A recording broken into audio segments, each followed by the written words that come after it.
"We need a mother," the cowboy's daughter said, and they reached for the Apache woman in chains. Before we dive into the story, don't forget to like the video and tell us in the comments where you're watching from. The town of Birch Point sat quiet under the thinning late-afternoon light, its narrow street lined with weathered wooden fronts, hitching posts, and the uneven shadows of buildings that had been standing longer than most of the people inside them. A dry wind moved across the road, carrying dust that clung to boots, coats, and a few wagons still circling for trade before evening. The noise was low, made up mostly of subdued voices and the distant hammering from the blacksmith's yard. John Calder stepped out through the wide doorway of the blacksmith shop, adjusting his coat after a long conversation about tools needed for winter repairs.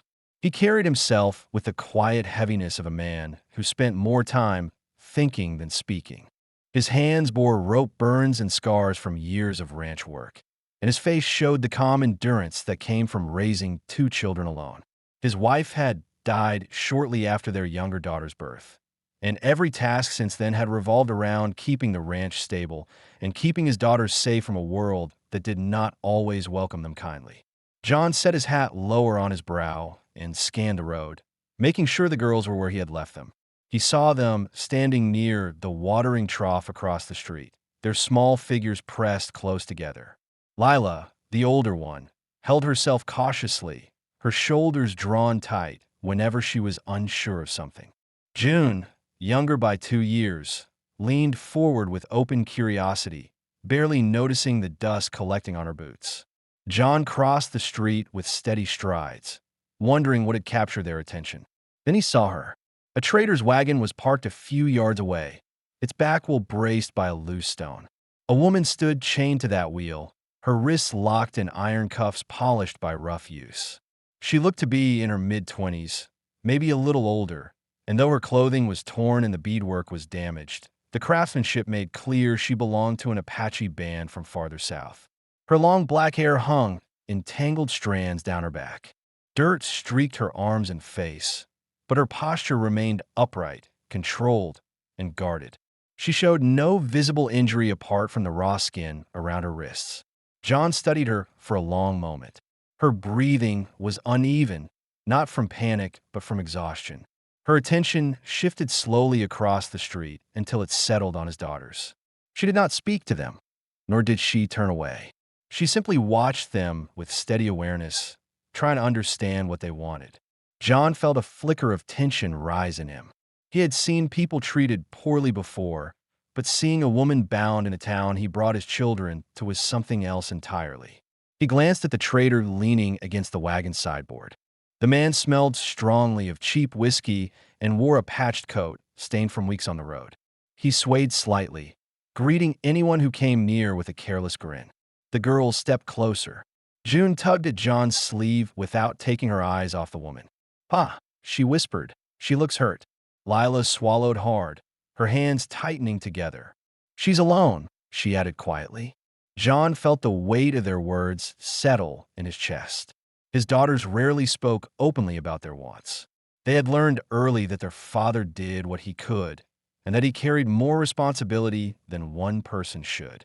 Hearing concern in their voices, real, immediate, told him exactly how deeply the sight had affected them. The trader noticed John approaching and straightened himself with clumsy enthusiasm. "Got a good deal today," he said, slurring slightly. "Pick her up near Dry Hollow. Tough one. Quiet too. Doesn't fight. Make you a fair price." John ignored the tone.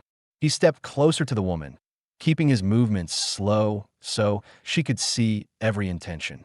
She didn't flinch when he checked the cuffs. The metal was tight against her skin, biting into bruises that had clearly formed over days, not hours. She watched his hands carefully, trying to understand what kind of man he was. John sensed no fear from her, only tension and a readiness to act if needed. He asked the trader in a low voice, "Why is she chained?" The man shrugged. "Easier to transport her. Folks pay more when they see they don't run." John felt a cold anger settle in his stomach, but he kept it hidden behind a controlled expression. He wasn't a man who solved problems with raised voices. He took out his money pouch and counted out the bills slowly, choosing not to negotiate. The trader blinked, surprised by the lack of resistance. But greed overtook confusion, and he accepted the money. Once the payment was done, John knelt to unlock the cuffs.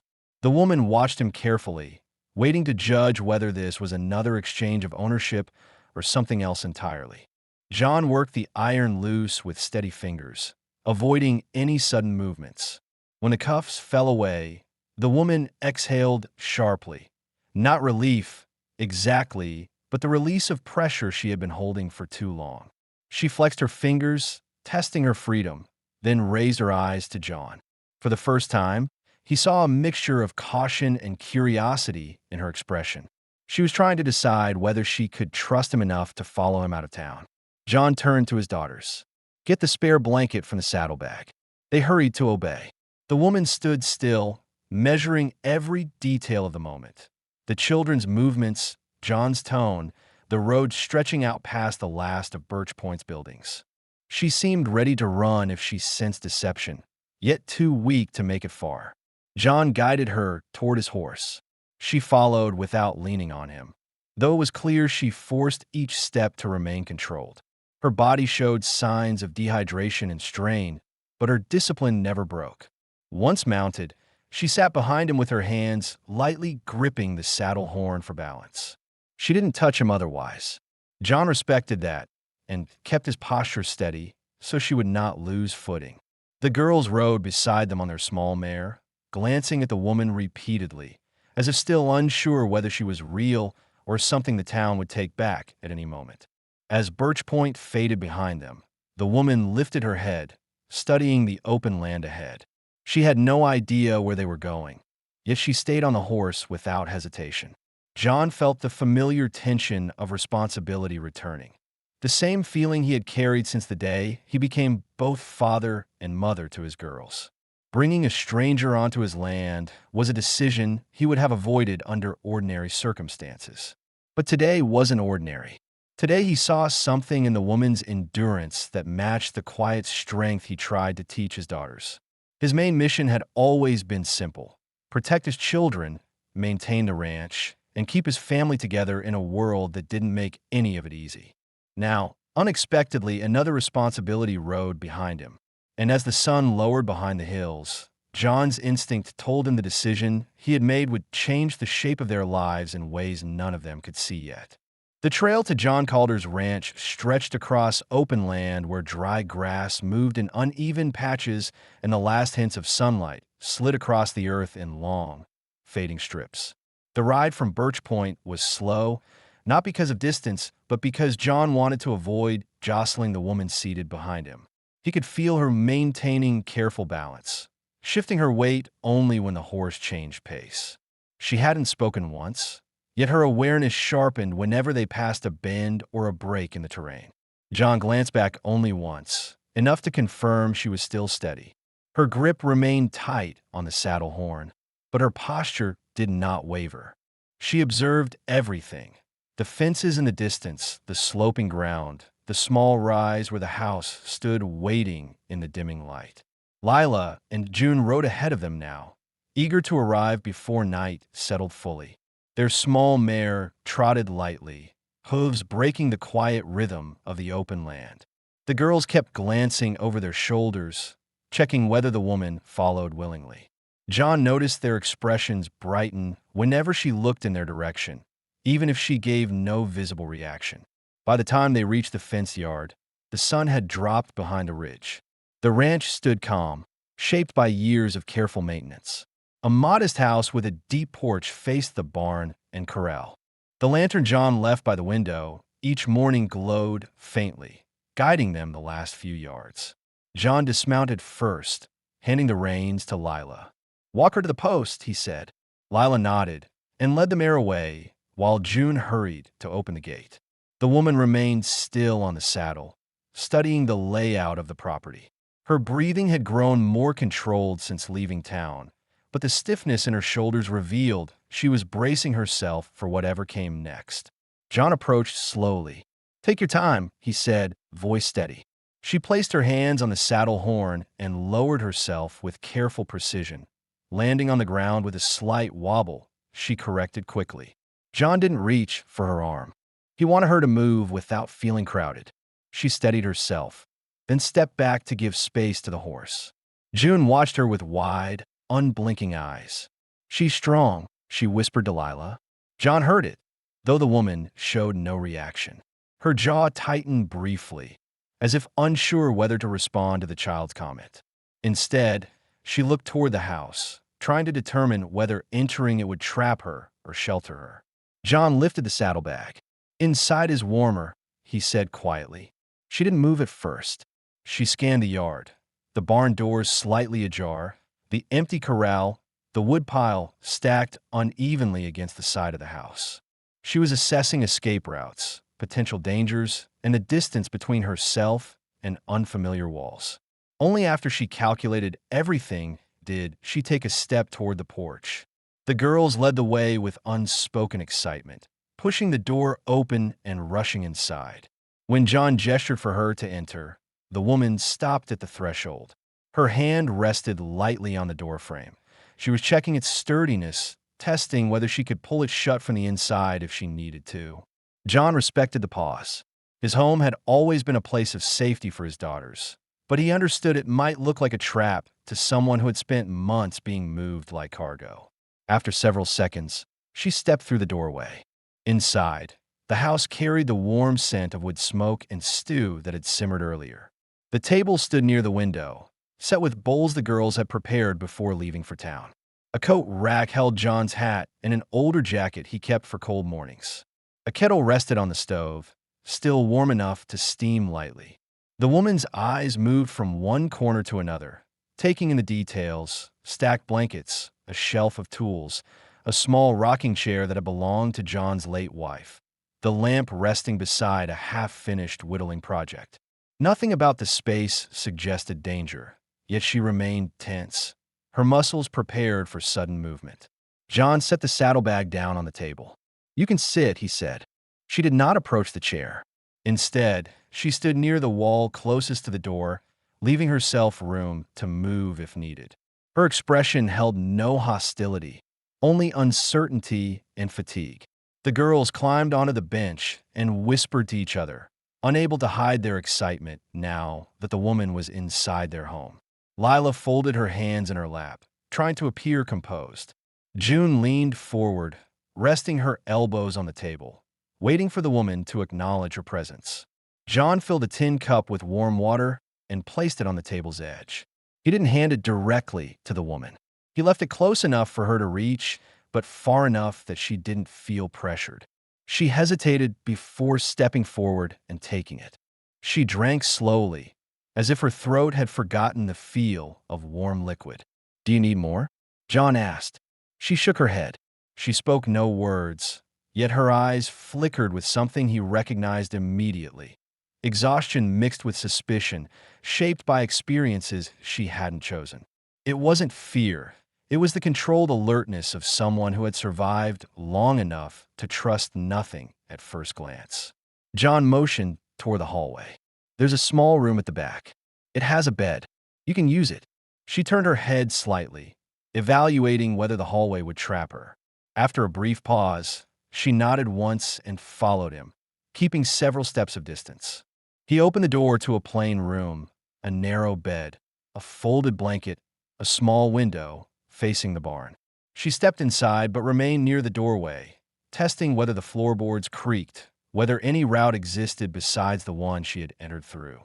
John placed the lantern on the dresser. "You can leave the door open if you want," he said. "No one will bother you." She looked at him directly then, for the first time since they left town. Her dark eyes were steady, neither grateful nor dismissive. She was simply acknowledging that he had given her a choice. She left the door slightly open. John returned to the main room where the girls waited. June leaned into him, whispering, "Is she staying tonight?" "Just tonight," John said, though he wasn't certain if that was true. "She needs rest." Lila nodded thoughtfully, watching the hallway with a seriousness rare for her age. "She didn't look scared," she said. "Just tired." John agreed silently. He had seen fear often enough to recognize when it wasn't present. As he prepared the fire for the night, he heard the faint rustle of the woman settling onto the bed. No weight shifted in panic. No hurried breaths followed. She lay down carefully, as though unsure how long she would be allowed to remain still. The house grew quiet except for the crackling wood and the small sounds of the girls getting ready for sleep. John moved slowly through his nightly routine, conscious of a new presence down the hall. The decision he had made in Birch Point now rested within his walls, altering the rhythm of the home he had spent years keeping under control. He stood by the window for a long while, looking out across the darkness toward the distant lights of town. He wondered whether bringing her here had been impulsive or necessary. He thought about the girls' faces when they saw her in chains, about the way she held herself even when exhausted, and about the uneasy silence that now filled the house. His mission had always been survival, his daughters and the land that tied his family together. But tonight he felt that mission expanding, shifting, becoming something he hadn't expected. In the back room, the woman lay awake, listening to the unfamiliar sounds of the house. She didn't know what tomorrow would bring. She didn't know if she could trust the man who had freed her. But for the first time in months, she rested without iron on her wrists. And that was enough for her to close her eyes. A pale strip of early light pushed through the small gaps between the shutters, settling across the wooden floorboards outside the woman's room. The ranch was always quiet before dawn, but today the silence felt heavier, shaped by the presence of someone still adjusting to unfamiliar walls. John Calder rose from his bed before the sun cleared the ridge, slipping into his boots with movements practiced from years of routine. He paused outside the girls' room to hear their breathing, then made his way toward the main room. He noticed immediately that someone else was awake. The door to the spare room stood slightly open, exactly as it had been left the night before. Inside, the woman sat at the edge of the narrow bed, her posture rigid, her hair falling over her shoulders in a tangled curtain. She hadn't slept deeply. Her expression held traces of vigilance, the kind carried by someone who had spent too long in places where closing one's eyes without caution was dangerous. She stood when John appeared in the hallway. She didn't approach, but she didn't retreat either. Her attention shifted to the window behind him, confirming the time of day, then returned to him with a look that seemed to ask what he expected next. "You can come into the kitchen," John said quietly. "The stove's warm." She followed at a slow pace, her bare steps landing lightly on the floor, as if testing each board before committing her weight. The fire in the stove still smoldered from the previous night, sending thin waves of heat into the room. John added small pieces of wood, careful not to make sudden noise. The woman observed everything. How he moved, where he set his hands, which utensils he reached for first. Her expression didn't soften, but the sharpness held less edge than the night before. John set a pot of water on the stove. "I'll make coffee. Girls will wake soon." She nodded once, acknowledging his words, but offering nothing in return. The sound of footsteps soon echoed from the hallway. June entered first, rubbing her eyes and yawning loudly, unaware of how much sound filled the room. She blinked when she saw the woman standing near the table. "You're up early," June said, voice small but sincere. The woman didn't answer, but she gave a slight tilt of her head, an acknowledgement that June immediately accepted as permission to move closer. Lila followed, walking more carefully. She stopped beside her sister and studied the woman with a thoughtful expression. "You can sit if you want," she said softly, motioning toward a chair. The woman hesitated, then pulled the chair out and lowered herself into it, keeping her hands clasped lightly in her lap.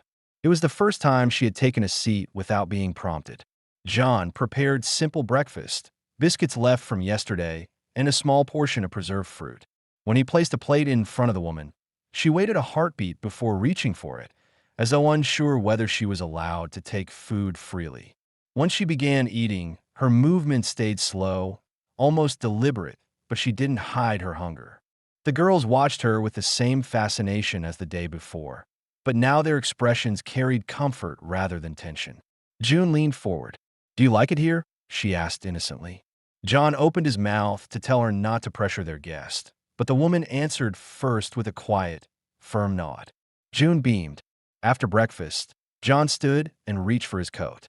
"I have chores outside." You're welcome to come or stay in here. Whatever you prefer." For a few seconds, she remained motionless, weighing her choice. Then she rose silently and followed him through the doorway, stopping only to take in the layout of the yard under daylight. The corral fence cast long, straight shadows across the ground, and the barn doors stood slightly open, letting out the faint smell of hay. John walked toward the barn with tools in hand. She kept a measured distance behind him. Her posture changed once they stepped inside. The horses shifted, and she reacted instantly, eyes narrowing as she studied them. She didn't move closer. Instead, she stood still and read their behavior like someone familiar with animals, but unsure how they would respond to her scent or presence. John noticed her assessing the mare in the first stall. "She's gentle," he said, nodding toward the horse. "Won't spook." The woman took a small step forward, extended her hand slowly, and waited until the mare leaned her head toward her. Only then did she lay her fingers gently along the horse's cheek. Her entire expression changed. Not relaxed, but more grounded, as if this was something she understood far better than the house she had slept in. "You've worked with horses before," John observed. She didn't speak, but her hand lingering on the mare's coat answered well enough. John returned to fixing the tack while she explored the barn with careful restraint. She inspected a bucket, glanced at the harnesses, and checked the floorboards for weak spots. She was learning the space as if preparing for trouble, not comfort. When John brushed out the second horse, he held out the spare brush. She accepted it without a word and began working on the mare from the opposite side of the stall. Her strokes were even, controlled, and respectful of the horse's reactions. John realized she was trying to contribute without overstepping, an instinct born from long months of captivity. The girls arrived ashore while later, running across the yard with excitement. June leaned her arms over the stall door. "She's brushing Pearl," she announced proudly, as though she had discovered something important. Lila stayed farther back, watching quietly. She seemed to understand the woman's caution more naturally than her younger sister. John continued his work without interrupting. The woman moved with a steady rhythm beside him, gradually settling into the barn's atmosphere. She didn't smile, but her body had stopped bracing with every new sound. By late morning, the chores were done, and the horses stood calm and groomed. John walked back toward the house with the girls trailing behind. When he turned to check whether the woman followed, he found her standing in the barn doorway, looking out across the land. Her eyes traced the hills, the fence line, the open stretch leading to the creek. She wasn't planning escape. She was studying the place that might become temporary shelter or something else entirely. Her expression held no fear, only deep, private calculation. John waited without calling to her. After a slow breath, she stepped out into the yard and walked toward the house on her own. It was the first decision she made freely since she had arrived. The afternoon carried a steady chill as the sun crept behind a bank of thin clouds, dimming the ranch yard in a muted gray light. The wind had picked up since morning, brushing loose straw across the ground and tapping the porch boards with uneven rhythm. John returned from the far pasture carrying 2 coils of rope, his shoulders tight from hours of fencing work. He paused near the barn when he saw movement by the woodpile. The woman knelt beside a stack of unsplit logs, sorting them into neat rows, thicker pieces on one side, dry kindling on the other. She moved methodically, examining each log before placing it where it belonged. Her steps, her grip, even the angle of her posture told John she wasn't just trying to help. She was trying to understand the household's rhythm. Her face stayed neutral, but her eyes focused with quiet intention. He approached slowly. "You don't have to do that," he said, setting the rope down. She looked up just long enough to register his presence, then continued arranging the wood. She didn't dismiss his words. She simply chose to continue the task. Her breathing remained steady, showing she wasn't working from panic or desperation. She wanted structure, something predictable, something that didn't depend on anyone else's mercy.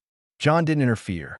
Inside the house, June's laughter echoed faintly through an open window, followed by Lila's softer voice urging her sister to keep things quiet. The woman's attention flicked toward the sound for only a moment. But in that brief motion, John caught a hint of guarded curiosity, as if she was slowly learning what it meant for a home to hold children's noise. She stood once the rows were complete. The wind tugged at her hair, revealing the side of her face still marked by recent hardship. John noticed the way she touched her wrist unconsciously, a gesture so quick most people would have missed it. He understood it for what it was, a reminder of skin that had only just been freed from iron. "Come inside when you're ready," he said. "Girls are making a mess of supper." The corner of her mouth twitched, not a smile, but the faintest response to the noise drifting from the kitchen.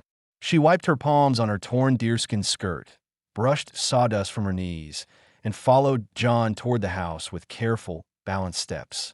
Inside, the room was warm and cluttered. June stood on a stool near the stove, stirring a pot of beans with more enthusiasm than skill, sending small bits of sauce onto the stovetop. Lila sat at the table peeling potatoes with precise movements, her brow furrowed in concentration. They both froze when the woman entered.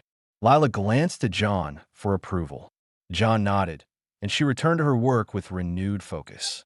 The woman's eyes moved across the kitchen slowly, measuring each detail: the stove's heat, the knife's placement, the steam drifting from the pot. Her body tensed for a moment, sensing too much activity in a small space, but the sound of June's cheerful humming steadied her. John pulled out a chair. She hesitated, then sat, keeping her hands folded on the table. Lila placed a peeled potato near her and slid a spare knife across the wood surface. "If you want, you can help," Lila said. The woman lifted the knife, feeling its weight. She began peeling with calm, practiced movements, handling the task with a precision that surprised Lila.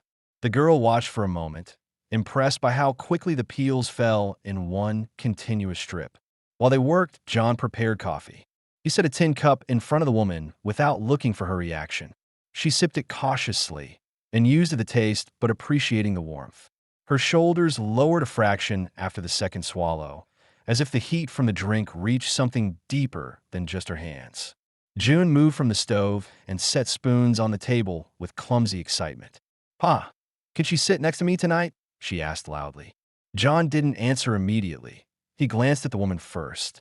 Her expression held no objection. She simply continued peeling potatoes with the same even rhythm. John nodded. "If she wants to." At supper, the room changed in subtle ways. The woman sat between the girls, not at the far end of the table. She ate slowly, every movement careful but not tense. June spoke without fear, showing her a carved wooden rabbit she had made weeks earlier. The woman turned the small figure in her hand, examining the details with quiet interest before placing it back gently. Lila asked whether she wanted more food. The woman inclined her head in acceptance, but didn't reach until the plate was set closer. John watched all of it without intruding. He saw how the woman reacted to every gesture, not with gratitude or panic, but with calculation, as if cataloging what was expected here and what wasn't. Her guarded nature didn't fade, but it softened around the girls, who treated her presence as something important, not frightening. After the meal, John went outside to close the barn for the night. When he returned, the woman was washing dishes alongside Lila. She rinsed each plate carefully, ensuring no crumbs remained, stacking them with strict order.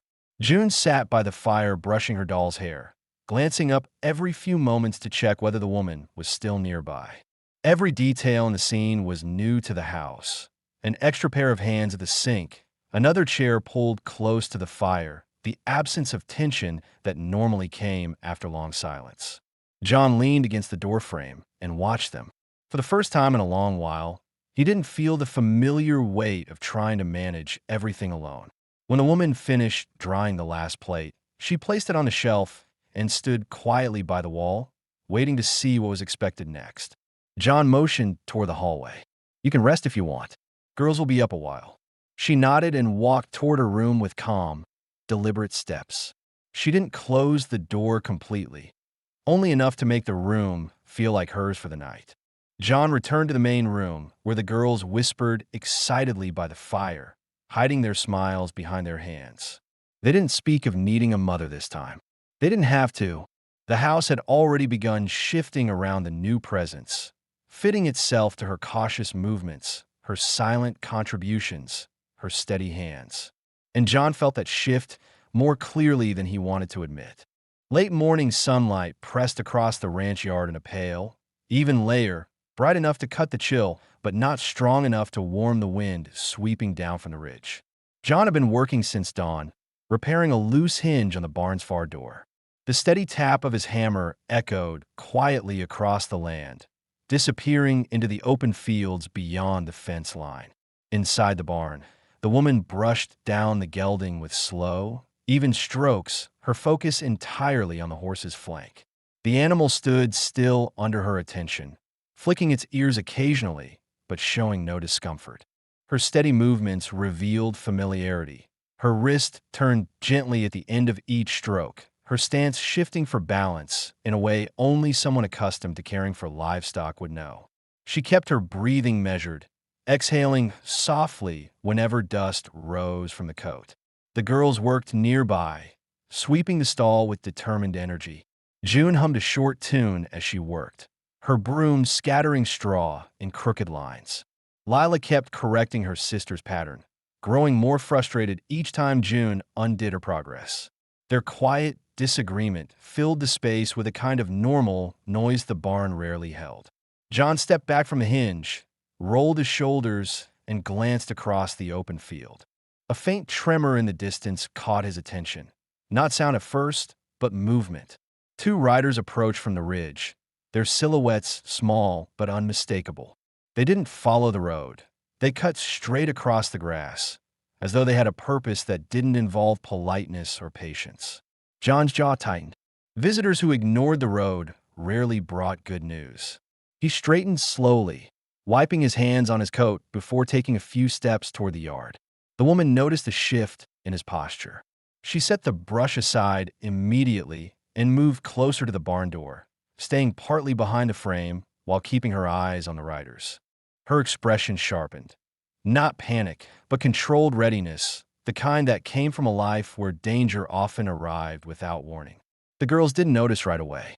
June continued sweeping until Lila grabbed her arm and pointed toward the open land. Both children froze, instinctively drawing nearer to the woman. John lifted one hand, signaling them to stay put. The two riders closed the distance quickly. Dust clung to their coats and hats, and their horses moved in a brisk trot that suggested impatience rather than urgency. When they reached the gate, one of the men reined in sharply, scanning the property with a narrowing gaze. John recognized them. Farmers from the north side of Birch Point, men who drank too much at the saloon and involved themselves in business that never concerned them. Neither had a reputation for kindness. "Calder," the taller one called out, sliding off his horse. "Heard you brought something home yesterday." John approached with controlled steps. "Something?" he asked, keeping his voice level. The man snorted. "That Apache woman from the trader. Word travels fast. Folks are talking." John stood still. He didn't raise his voice, didn't show irritation, but the tension in his shoulders made his stance unmistakable. "Not your concern." The second rider remained mounted, resting his hand on the saddle horn. "Town doesn't like surprises," he said. "Last thing we need is trouble because you decided to be generous." John's jaw tightened further. "She's resting. She isn't harming anyone." The taller man stepped closer, lowering his tone. "You don't know what she'll do. Her people." The sound of straw shifting interrupted him. The woman had stepped halfway into view, not hiding, but not fully exposed either. Her posture was steady. She placed herself slightly in front of the girls, shielding them without making it obvious. The men's eyes snapped toward her. Their expressions tightened, some mix of uncertainty, discomfort, and simmering prejudice. "She should go," the mounted rider muttered, "before someone gets nervous." John's voice dropped. "She stays." The taller man scoffed. "Pa thinks you've lost your mind. Says you're risking your daughters for someone you don't know." John didn't blink. "My daughters are safer here than talking to you." The comment halted the conversation. The mounted rider shifted uneasily in his saddle. The taller man took a slow breath, realizing the line he had crossed. We'll be back if town decides something needs doing, he said finally. You won't, John replied. The riders exchanged a look, uncertain whether pushing further was worth it. After a long pause, they turned their horses and rode off without another word, disappearing over the ridge in a trail of dust. The yard fell quiet. The woman remained still, her gaze fixed on the line of hills until the riders were fully gone. Her breathing, steady until now, deepened as tension eased from her spine. She watched John carefully, studying the way he lowered his shoulders only after danger had passed. John exhaled through his nose. He turned toward the barn. They won't come back, he said, though he knew she wouldn't take that as assurance. She didn't react to the statement, but her posture softened slightly. Lila stepped closer to her. Are you all right? She asked. The woman looked down at the girl with a quiet intensity. She nodded once, slow and deliberate. John motioned the girls inside. Wash up. Lunch is almost ready. They obeyed quickly, glancing back at the woman as they went. Once the children disappeared inside, John approached her. You didn't have to come out, he said. She lifted her chin slightly. It was the closest she had come to explaining herself. She would not hide from those who wished her harm, not on a day when suspicious eyes were watching and not in front of the children. John understood the meaning behind the gesture. He also understood something else. Her presence changed the ranch. Not because she demanded space, but because the world outside responded to her existence with suspicion and impatience. He would now have to face that reaction every time he went into town, every time a rider passed the fence line, every time someone decided to interfere. But as he watched her return to the gelding and resume brushing the coat with calm, deliberate strokes, he realized the decision he made in Birch Point had not been impulsive at all. It had been necessary. The barn settled back into its afternoon rhythm, but the air carried a new undercurrent, one of quiet determination, shared between two people who said nothing yet understood the same truth. Their lives had already begun to shift in ways that could not be undone. The first signs of night settled early, bringing a steady drop in temperature that crept across the ranch yard long before the sun had fully disappeared. A sharp wind rolled down from the high ridge, bending the tops of the sparse grass and threading through the gaps in the fence rails. The house windows rattled softly as gusts pushed against the wooden walls, warning of a long, restless evening. John finished tying down the last section of tarp covering a stack of feed sacks. He paused to inspect the sky. The clouds hung low, heavy enough to promise colder weather by dawn. He rubbed his hands together, feeling the dryness in the air, then headed for the porch. His boots struck the steps in slow, measured thuds. Inside the house, the fire glowed low in the stove, casting a warm, steady light across the room. The smell of leftover beans lingered faintly, mixing with the scent of burning wood. Lila and June sat cross-legged on the rug, arranging a small pile of carved wooden animals into rows. Their whispered conversation faded when John stepped inside. The woman sat near the far corner, knees drawn close, her back resting lightly against the wall. She had pulled the blanket from her room around her shoulders. The fabric didn't hide how alert she remained. Her posture revealed a constant readiness, as if a single unexpected sound might call her to her feet. She watched the girls quietly, her expression thoughtful rather than tense. John removed his coat and hung it on the rack. The woman's eyes flicked toward the door behind him, a reflex she had not yet shed. He spoke softly, not wanting to startle her. Wind's rising. Might get rough tonight. She gave a single nod, the blanket shifting as she adjusted her grip. The edges of her hair moved slightly each time a draft passed through the room. The girls shuffled their carvings aside and crawled toward the stove. June tugged open the iron door, letting more light spill out. It's colder than yesterday, she said, stretching her hands closer to the heat. Lila nodded. Can we sit by the fire for a while? John nodded, stoking the flames with careful strokes. The fire crackled louder, announcing a new wave of warmth drifting into the room. The woman shifted her seat a few inches closer, staying near the wall but allowing the heat to reach her. Silence settled again, comfortable for the girls, uncertain for her. John sat opposite her, legs stretched toward the stove. He avoided staring directly. knowing she preferred not to feel scrutinized. Still, he observed quietly the way her fingers tightened around the blanket when the wind rattled the shutters, the slight tremor in her breathing when the house groaned under a strong gust, the effort she made to remain composed in a space she still didn't trust fully. A sudden clang echoed from outside, a loose gate striking its post. June flinched, dropping her wooden rabbit. The woman rose instantly, placing one hand on the table for balance. Her reaction was fast, almost instinctive, revealing how deeply vigilance had carved itself into her reflexes. John stood as well. "Just the wind," he said calmly. "The south gate needs fixing." Her shoulders lowered gradually, but she didn't sit again until the next gust proved uneventful. She took her seat slowly, this time closer to the stove than before. Lila reached for another log. "Can I add it?" "Go ahead," John said. When the flames rose, the woman's face became clearer, and John saw exhaustion etched into the corners of her eyes. Exhaustion not from labor, but from staying alert for months without anyone she trusted nearby.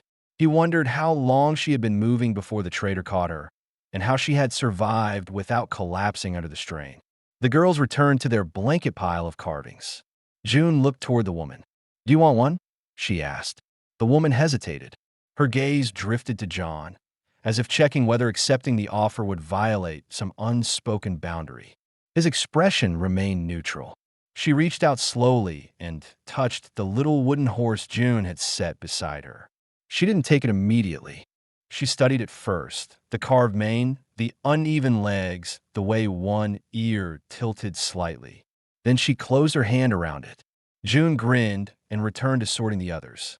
Lila didn't comment, but she watched the woman with a subtle softness that hadn't been there a few days earlier. John settled into his chair, folding his hands loosely. "You can stay by the fire as long as you want," he said quietly. "Storms make the house noisy." She didn't answer, but her posture loosened another fraction. Her breathing slowed.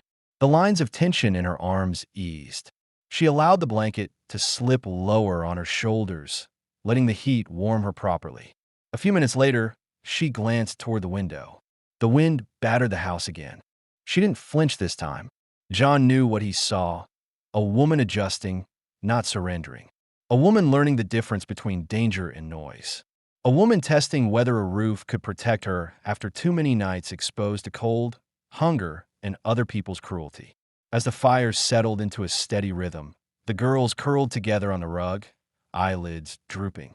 June whispered something to Lila and pointed subtly toward the woman. Whatever she said made her sister nod and smile faintly. The woman noticed, but didn't question it.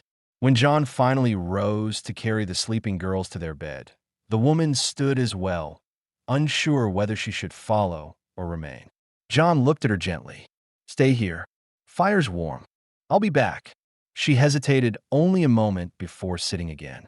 By the time John returned, the room felt different, not louder or brighter, but more inhabited. She sat quietly, legs folded beneath her, holding the little wooden horse in her lap, as though deciding what it meant to her. Her expression had lost its defensive sharpness. Something calmer had taken its place, not trust, but consideration. The wind continued pressing against the house. For the first time since she arrived, she didn't look toward the door every time it creaked.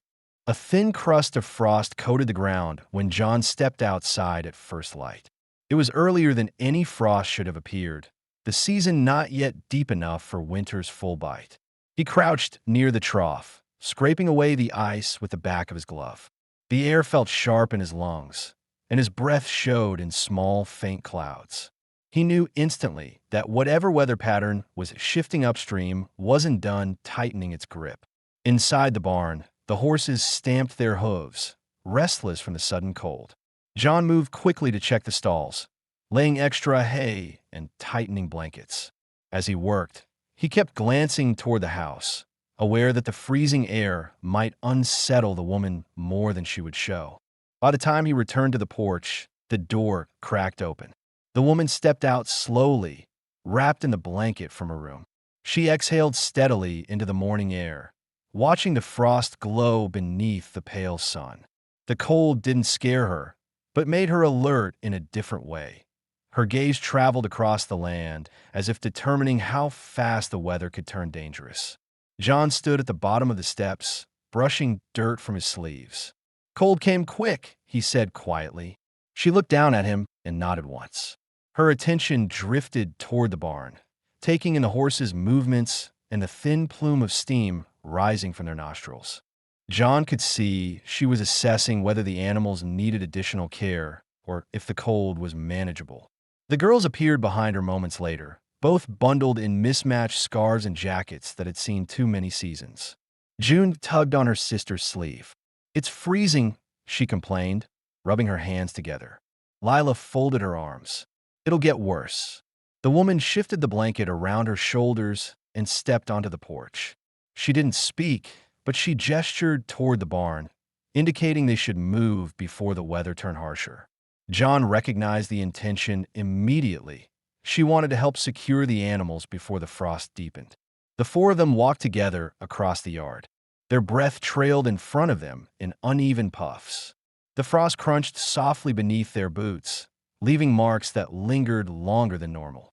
Inside the barn, the smell of hay and warm animal breath softened the bite of the cold. The woman moved ahead, checking the latch on each stall and the horses' blankets, her hand steady even as her fingers reddened from the air. She paused at the gelding, placing her palm against his neck to feel his temperature. Satisfied, she stepped aside to allow June to offer him a handful of grain. John climbed the ladder to the loft to retrieve extra bedding. When he looked down, he saw the woman guiding Lila in folding a new blanket. She didn't use words. She simply showed her how to pinch the corners and roll the layers so the weight distributed evenly. Lila followed each motion carefully. For the first time, they worked together without hesitation. By mid-morning, the barn felt secure, but the cold refused to ease.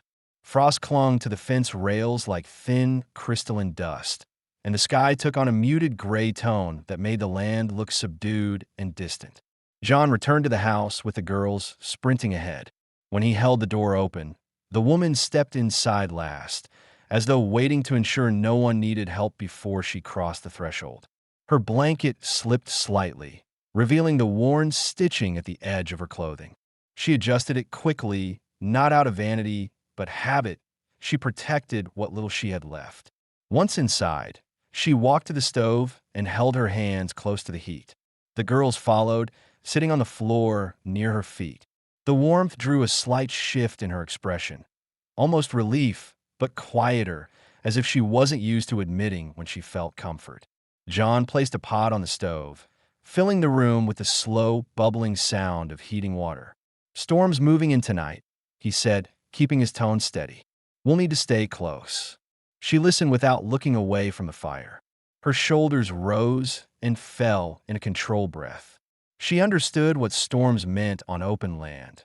Noise, darkness, unpredictability. None of it frightened her, but all of it demanded readiness. Lila broke the silence. "Do storms bother you?" The woman lowered her gaze toward the girl.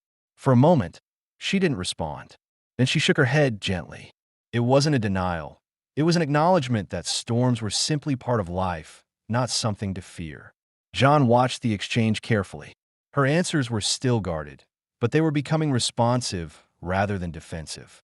That difference, however small, mattered. Later, when the water boiled and the room warmed, John set out bowls for midday meal. The woman helped without instruction, adjusting the placement to make room for the girls and retrieving a spare cup for John. Her movements were precise, showing she was learning the house's layout and rhythm. While they ate, the wind outside rose in slow, steady surges. The shutters trembled slightly. The girls ate faster than usual, glancing at the window every few minutes. John kept his voice calm to steady them, asking about chores and small tasks. The woman ate quietly but observed everything. Her attention seemed to settle on the sounds approaching from outside, the way the wind scraped against the siding, the soft rumble of clouds moving overhead. It wasn't fear. It was assessment. She had lived through nights when storms meant danger from people, not weather. After the meal, she stood and moved to the window. Her fingers hovered above the glass, sensing the vibration of the wind.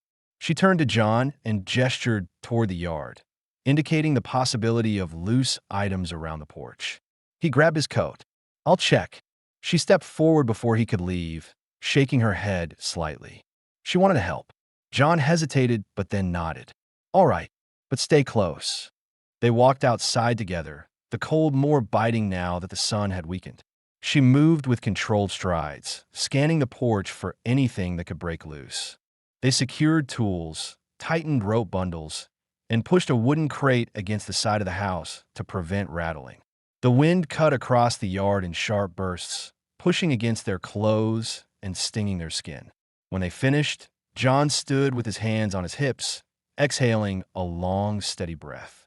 She observed the horizon, reading the signs in the shifting clouds. "Thank you," he said quietly. She didn't look at him, but her shoulders eased in a way he hadn't seen before. They returned inside, just as the first flakes began to drift down. Thin, scattered, harmless for the moment, but signaling a night that would demand closeness, warmth, and trust. As the doors shut behind them, the ranch took on a different feel. The cold was no longer just weather. It was something that pushed them together, something that narrowed the world to the small, warm space inside the house. And for the first time since she arrived, the woman didn't linger near an exit. She sat near the fire instead, allowing the warmth, not fear, to guide her actions. Snow continued to fall through the night and well into the morning, covering the ranch yard in a thin white sheet that muffled sound and slowed movement. The air held a faint stillness, the kind that came after a long storm when everything settled but nothing yet warmed. John stepped outside with a shovel, clearing narrow paths between the porch, barn, and trough. His breath rose in steady puffs, and the cold clung to his mustache and beard. The woman watched from the doorway for a moment before stepping out, her blanket replaced by John's spare coat. It was too big on her, hanging past her elbows, but she didn't seem bothered by the size, only by the cold biting at her cheeks. She crossed the yard with small, steady steps, careful not to slip on the hard-packed snow beneath the top layer. John paused when she approached. "Ground's slick," he said. She crouched beside the trough to test the ice for herself, pressing her palm lightly against it. She didn't speak, but the tension in her jaw told John she knew how quickly freezing water could threaten animals. Without waiting for instruction, she retrieved a wooden mallet from the barn wall and chipped a clean opening so the horses could drink. John watched her work with quiet respect. Her movements were efficient, completely focused, guided by survival logic rather than habit. She carried herself like someone who had lived through far harsher conditions than this ranch could offer. The girls came outside next, bundled tightly in scarves that covered half their faces. June struggled to walk in the thick fabric, kicking snow as she moved. Lila trailed behind, more cautious, watching the woman rather than the ground. "Pa," June said, pointing at the trough. She knew what to do before you said anything. John nodded. She's seen colder places. The woman lifted her eyes, acknowledging the compliment without expression. She placed the mallet back where she found it, brushing snow from her hands.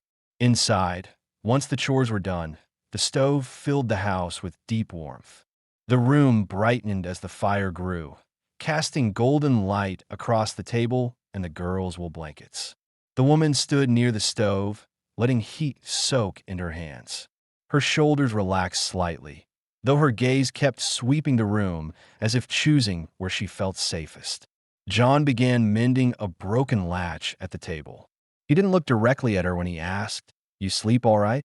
She paused, unsure whether the question demanded a long answer. After a moment, she nodded once. The truth was more complicated.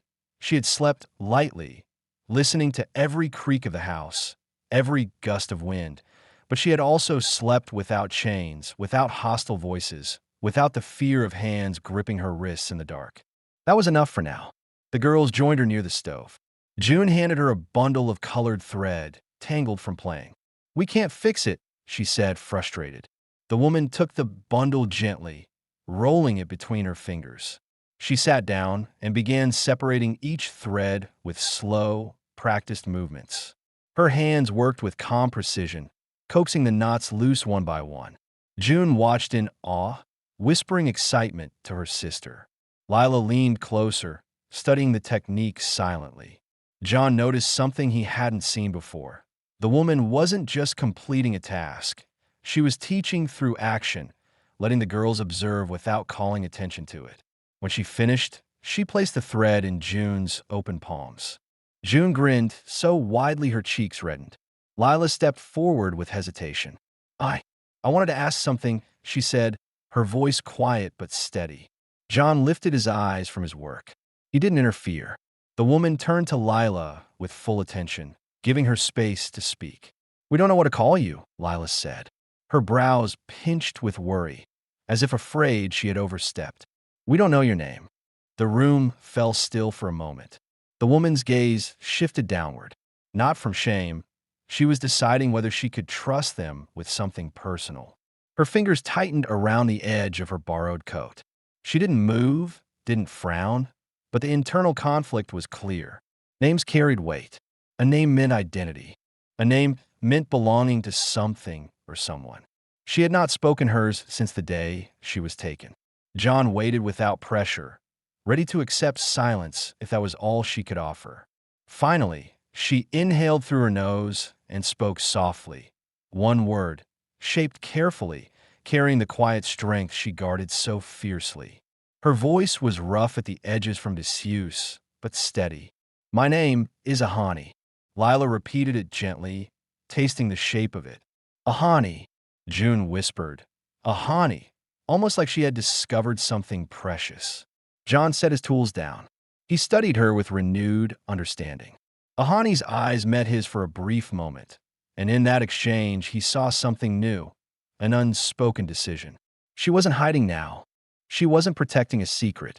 She was acknowledging the house, the girls, and John himself as people who could be trusted with something she had kept buried. Ahani looked away quickly, almost embarrassed by the vulnerability of speaking.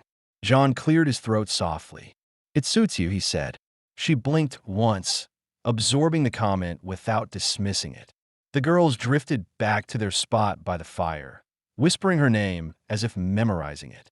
Ahani watched them for a long while, her expression unreadable but not cold.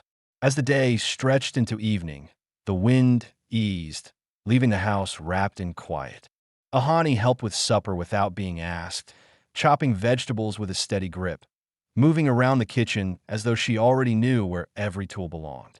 She didn't speak again, but she didn't retreat either. She remained in the center of the house's warmth, close to the stove, close to the girls, close to John's steady presence. When night came, she didn't pause at the doorway of her small room as she usually did. She walked in with certainty, closing the door only enough to mute the noise. John watched from the hallway, knowing something important had shifted. Ahani had not just given them her name. She had taken her first step toward belonging somewhere again. The snow began to thin by late afternoon, leaving patches of bare earth showing through the white layer. The air stayed cold, but the sharp bite from the previous days had softened, replaced by a quiet stillness that settled across the property. John stepped outside to check the fence line, pulling his coat tight as he scanned the ground for signs of wear from the storm. The rails held strong. Nothing had shifted. From the porch, Ahani watched him work.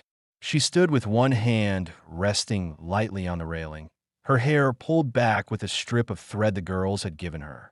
She had slept for the first time without waking at every sound, though she hadn't mentioned it. John had seen it in her eyes when she emerged from her room earlier. Less strain, fewer shadows. Inside, the girls argued over which carved animals belonged where. Their voices drifted through the open doorway. Ahani listened with a faint tilt of her head, adjusting her position when the wind pushed against her legs. She wasn't guarding the house. She wasn't afraid. She was simply present. John walked back from the fence with steady strides. When he reached the porch, he brushed the snow from his sleeves. Fence is good, he said. Ahani nodded, her gaze fixed on the open land for a moment before she turned back toward the door. The storm had shifted something inside her, something subtle but permanent. She no longer eyed the horizon as if it might swallow her. She no longer kept her body angled toward an exit. She stood centered, grounded, not ready to run. As they stepped into the house together, June rushed forward holding a small bundle wrapped in cloth. "We made this," she announced with pride. Lila stayed close behind, smiling shyly. Ahani knelt slowly. "For me?" she asked, her voice quiet but steady. The girls nodded eagerly. Inside the bundle lay a thin leather cord with 2 wooden beads, one carved by June, uneven but bright, the other carved by Lila, smooth and carefully shaped. Ahani's fingers brushed over the beads with gentle attention. Her eyes softened, the way someone reacts when given something without expectation, without demand. "It's so you stay here," June said simply. Lila elbowed her sister. "We meant, so you know you belong." Ahani's breath caught just slightly. She looked up at John, unsure how to respond. Her jaw tightened, not in resistance, but in the quiet effort it took to hold emotion steady. John spoke quietly. "They mean it."